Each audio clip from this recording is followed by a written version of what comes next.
سنو اپنے اس آقائے امت صلی اللہ علیہ وسلم کی بارگاہ میں، سید الانبیاء، سید المعصومین، سید الاصفیاء، حبیب کبریا صلی اللہ تعالیٰ علیہ وآلہ وصحبہ وبارک وسلم حسنین کریمین کے گھر آئے ہیں، دیکھا بچے بھوکے ہیں۔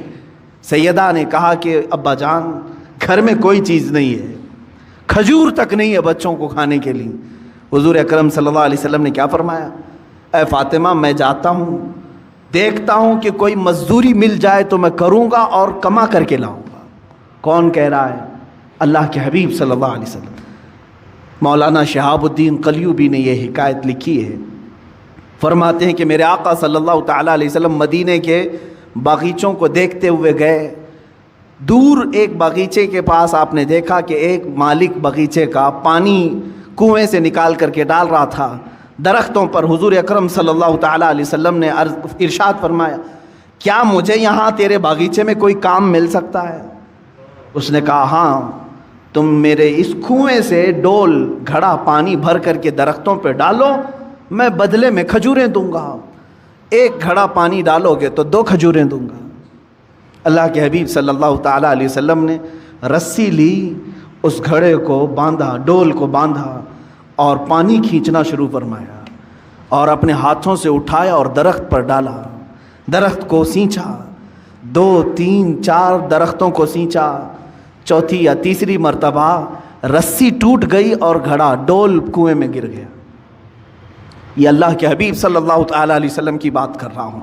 میرے عزیز بچوں، نوجوانوں، جب تمہارے ہاتھ میں حرام کاریاں شیطان دے دے تو میرے نبی کو یاد کر لینا اس دن۔ میں آج کیا کر رہا ہوں؟ مدینے کے تاجدار صلی اللہ تعالیٰ علیہ وسلم اپنے ہاتھ سے رسی کھینچ کر کے ان کو تو اللہ جنت کے دسترخوان اتارتا تھا، لیکن اپنی امت کے لیے میرے آقا نے یہ درس دیا۔ رسی ٹوٹ گئی، گھڑا اندر گر گیا، باغیچے کا مالک نہیں جانتا تھا، آیا اس نے ہاتھ اٹھا دیا، مزدوروں کے ساتھ جس طرح کیا جاتا ہے۔ اللہ کے حبیب صلی اللہ تعالیٰ علیہ وسلم نے جواب نہیں دیا، میرے آقا صلی اللہ تعالیٰ علیہ وسلم نے جواب نہیں دیا، اس لیے کہ میں مزدوری کر رہا ہوں یا کام کر رہا ہوں۔ آپ نے گھڑے کو نکالا، پھر رسی کو باندھ کر کے اس کو دے دیا۔ غالباً اس دن 6 یا 8 کھجوریں ملی، وہی لے کر کے حسنین کریمین کو کھلانے کے لیے میرے آقا تشریف لائے، گھر میں تشریف لائے، وہی کھجوروں کے ساتھ۔ کائنات کا آقا و مولا اپنے ہاتھوں سے کما کر کے اپنے بچوں کو کھلا سکتا ہے، اور تم راتوں میں بیٹھ کر کے گیمبلنگ کر کے جوئے کھیل کر کے اپنے گھر کو جہنم کی آگ سے بھرنا چاہتے ہو۔ کیسی امت ہے میرے آقا کی! حضور اکرم صلی اللہ تعالیٰ علیہ وسلم نے کسی کو یہ چیز بیان نہیں کی، لیکن جس نے ہاتھ اٹھایا تھا اس کے بعد اسے احساس ہونے لگا کسی حسین چہرے پر میں نے ہاتھ اٹھایا ہے، چاند جیسا کوئی میرے باغیچے میں اترا تھا۔ بعد میں بے قراری اتنی بڑی کہ جو گزرتا تھا اسے پوچھتا تھا کہ ایک ایسی شخصیت میرے ہاں آئی تھی، کون ہے یہ؟ لوگوں نے کہا کہ وہ تو محمد رسول اللہ تھے صلی اللہ علیہ وسلم۔ اس نے کہا وہی ہے؟ کہا ہاں۔ اس نے ندامت اور شرمندگی کی وجہ سے تلوار اٹھائی اور اپنا ہاتھ کاٹ دیا۔ کہا مجھے اس ہاتھ کی ضرورت نہیں، میں نے ہاتھ اٹھا دیا۔ اسی حالت میں وہ مسجد نبوی آیا، اللہ کے حبیب صلی اللہ تعالیٰ علیہ وسلم کے پاس شام کے وقت آیا، زار و قطار رونے لگا، مجھ سے گستاخی ہو گئی، میں نہیں جانتا تھا، ہاں میں نے کبھی یہ نہیں سوچا تھا کہ اللہ کا رسول باغیچے میں میرے آ کر کے ڈول سے پانی سینچے گا، پانی نکال کر کے درختوں پر ڈالے گا۔ اللہ کے حبیب صلی اللہ علیہ وسلم نے کسی کو کچھ نہیں کہا، اس کے ہاتھ کو لے کر کے پھر سے مونڈے سے جوڑا اور اپنا لعاب پاک لگا کر بھیج دیا، صحیح ہو گیا وہ بندہ۔ میں نے قلیوبی میں یہ بات پڑھی ہے، صرف اس لیے عرض کرتا ہوں آج بچوں کو، نوجوانوں کو، تم کو شیطان یہ راستہ دکھاتا ہے کہ تم جہنم کی آگ اپنے گھروں میں، اپنے برتنوں میں، اپنے پتیلیوں میں بھر دو حرام رزق سے، اور اللہ کا حبیب صلی اللہ تعالیٰ علیہ وسلم تمہیں یہ درس دیتا ہے، رسول کریم صلی اللہ علیہ وسلم تمہیں یہ راستہ دکھاتے ہیں کہ تمہارا گھر حلال کی برکتوں سے منور ہو جائے، تم کھاؤ نور پیدا ہو، جس کے گھر میں حلال رزق ہوتا ہے اس کو عبادتوں کا ذوق بڑھ جاتا ہے، اس کے سجدوں میں لذت زیادہ ہو جاتی ہے، وہ مسجد سے نکلنے کی خواہش کبھی نہیں کرتا، وہ اللہ کی بارگاہ میں ملاقات کی خواہشیں زیادہ کرنے لگ جاتا ہے۔ حلال جب جسم کے اندر نہ ہو تو پھر اس کے پیٹ میں غلاظتیں ہی زیادہ، افکار و نظریات خراب، پراگندہ اور ہمیشہ حرام کاری کرنے کی خواہشیں پیدا ہونے لگتی ہیں۔ سیم یہی مثال ہے کہ اس پیٹ میں تم غلاظت ڈالو گے، ہاتھوں اور پیروں سے غلیظ کام ہی ہوں گے۔ حلال لقمے ڈالو تو آنکھوں سے بھی نور چمکے گا، زبانوں سے بھی شہد ٹپکے گا، ہاتھوں اور پیروں سے بھی نیکیوں کے کام ہوا کریں گے۔ رزق کا بڑا اہم رول ہے اسلامی زندگی میں۔ اگر مسلمان اس کی توجہ نہیں کرتا تو میں سمجھتا ہوں وہ ظاہری مسلمان ہے، باطن میں جہنم کی آگ بھر رہا ہے، باطن میں دوزخ کی آگ بھر رہا ہے۔ سیدنا حبیب اعجمی رحمۃ اللہ تعالیٰ علیہ کے بھی متعلق یہی ہے، وہ سود کا کاروبار کرتے تھے، لیکن ایک دن ان کی بیوی نے دیکھا کہ گھر میں پتیلی رکھے ہیں، گوشت اور سالن چڑھا کر کے گئے، پکنے کے بعد دیکھا تو پوری کی پوری ہانڈی میں خون بھرا ہوا تھا، سود کی رقم تھی۔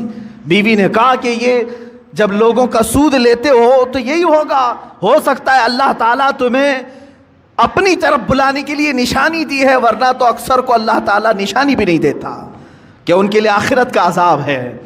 تمہیں اللہ تعالیٰ ایک موقع دیا ہے۔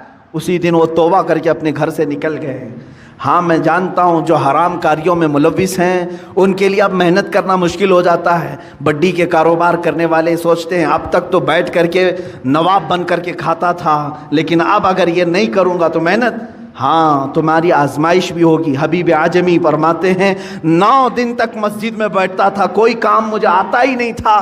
شام کو بیوی پوچھتی تھی کیا کچھ کما کر کے لائے، کہتا کہ میں ایک اچھے مالک کی ہاں خدمت کر رہا ہوں، وہ کہہ رہا ہے کل دے دوں گا، کل دے دوں گا، کل دے دوں گا۔ کسی کے ہاں خدمت نہیں کرتے تھے، مسجد میں بیٹھ جاتے تھے۔ شرمندگی تھی بیوی کے پاس بولنے کے لیے، بیوی یہی کہتی تھی صبر کر لوں گی، ایک نہ ایک دن تمہارا مالک دے ہی دے گا جس کے ہاں تم مزدوری کر رہے ہو۔ 9 دن ہو گئے، پیر بھاری ہو گئے تھے گھر جانے کے لیے کہ آج بھی بیوی پوچھے گی آج کچھ مزدوری ملی کہ نہیں ملی، کیا بولوں گا؟ لیکن گھر پہنچے تو دیکھا گھر میں روشنی ہے، دسترخوان بچھا ہے، طرح طرح کے کھانے بنے ہوئے ہیں، گھر میں 1 روپیہ نہیں تھا۔ بیوی سے آ کر پوچھا یہ سب کہاں سے آئے؟ کہا تم جس کے ہاں مزدوری کرتے ہو اسی کمپنی کا ایک خادم آیا تھا، سارے کھانے دے کر کے گیا ہے اور کہا اے خاتون اپنے شوہر سے کہہ دینا اس کی خدمت مالک کو بہت پسند ہے۔ مالک نے یہ کہا اور خدمت کرے گا اور مزید نعمتیں دیں گے۔